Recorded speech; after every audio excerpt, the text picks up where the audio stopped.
A ver, tenemos un caso muy curioso sobre la mesa.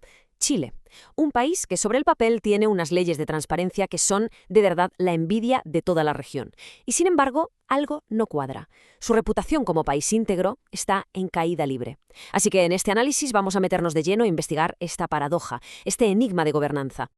Y aquí está la pregunta del millón, la que lo empieza todo. Con unas leyes tan potentes, ¿cómo es posible que Chile esté metido de lleno en una crisis de percepción de la corrupción?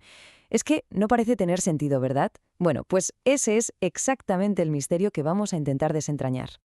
Vale, para empezar a tirar del hilo, lo primero es ir a las pruebas, a la evidencia más clara. Vamos a ver los datos fríos que nos cuentan la historia de esta reputación en declive.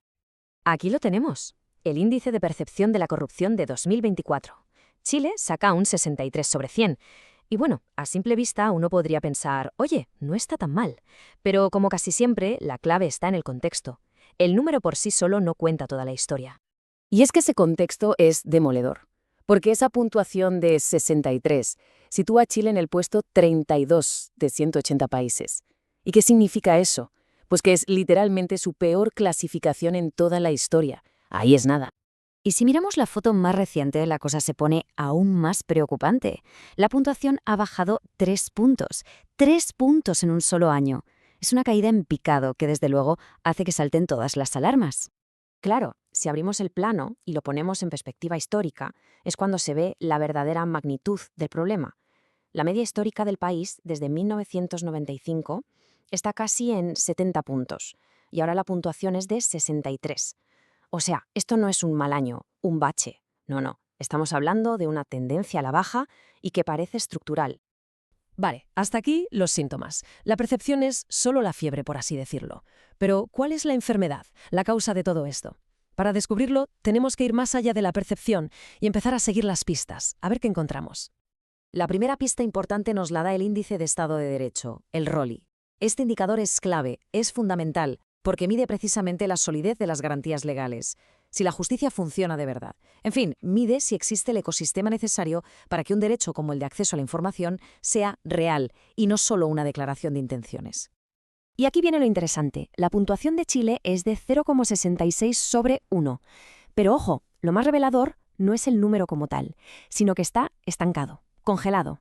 Esta cifra apenas se ha movido desde 2015, y eso es un síntoma clarísimo de parálisis, de que no se está avanzando nada en fortalecer esas instituciones judiciales que al final son las que tienen que garantizar que la ley se cumpla. De hecho, esto nos lleva a una de las conclusiones más potentes de este análisis, una frase que es demoledora.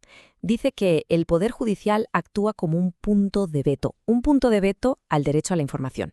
O sea que en la práctica es la resistencia de esta institución tan importante la que está impidiendo que las promesas de la ley se conviertan en una realidad.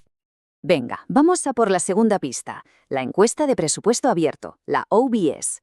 Esta es una métrica que va directa al grano, porque mide algo muy concreto, la transparencia proactiva.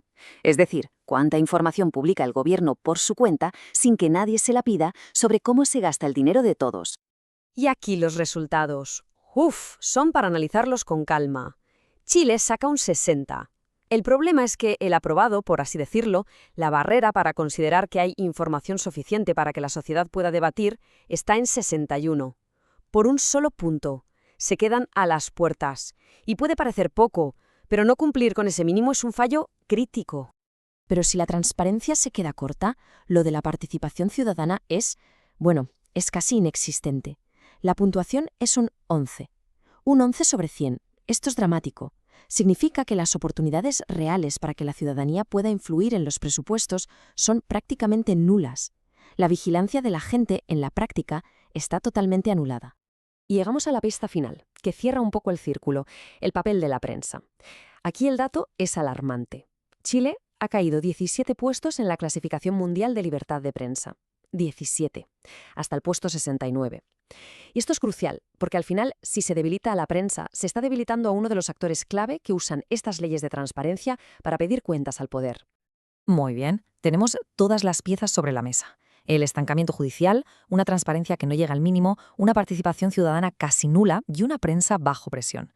Todas estas pistas apuntan en una misma dirección. Nos llevan a la gran revelación, al núcleo del problema.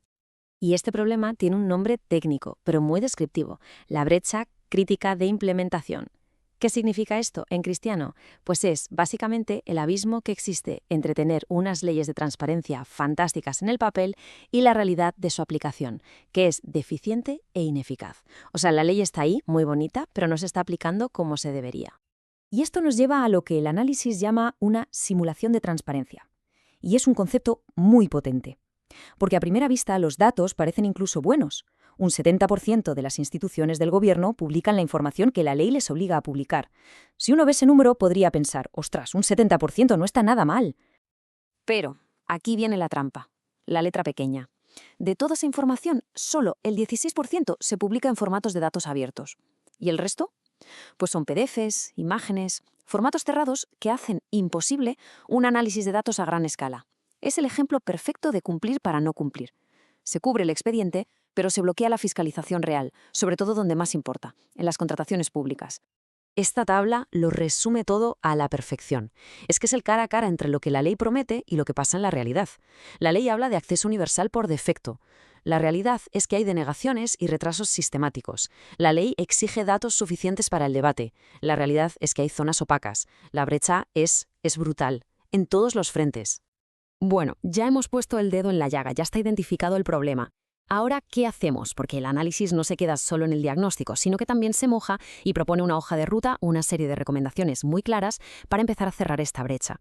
Y son 5 pasos, 5 claves. El primero, una estrategia nacional anticorrupción, que lo integre todo, que no deje cabos sueltos. El segundo, hacer cumplir la ley de transparencia a rajatabla y con especial atención a ese poder judicial que se resiste. Tercero, poner dinero y tecnología sobre la mesa para los organismos que fiscalizan. Cuarto, y esto es fundamental, obligar por ley a que todos los datos de contratación pública estén en formatos abiertos y reutilizables. Y quinto, y quizás el más difícil, fomentar una verdadera cultura de la apertura. Y todo esto nos deja con una pregunta final, una reflexión que en el fondo es la esencia de todo este análisis. ¿De qué sirve una ley, por muy buena que sea, si no hay voluntad y capacidad real para hacerla cumplir? El caso de Chile parece darnos una respuesta bastante clara. Una ley sin una implementación de verdad, rigurosa, se queda en poco más que una bonita promesa en un papel mojado.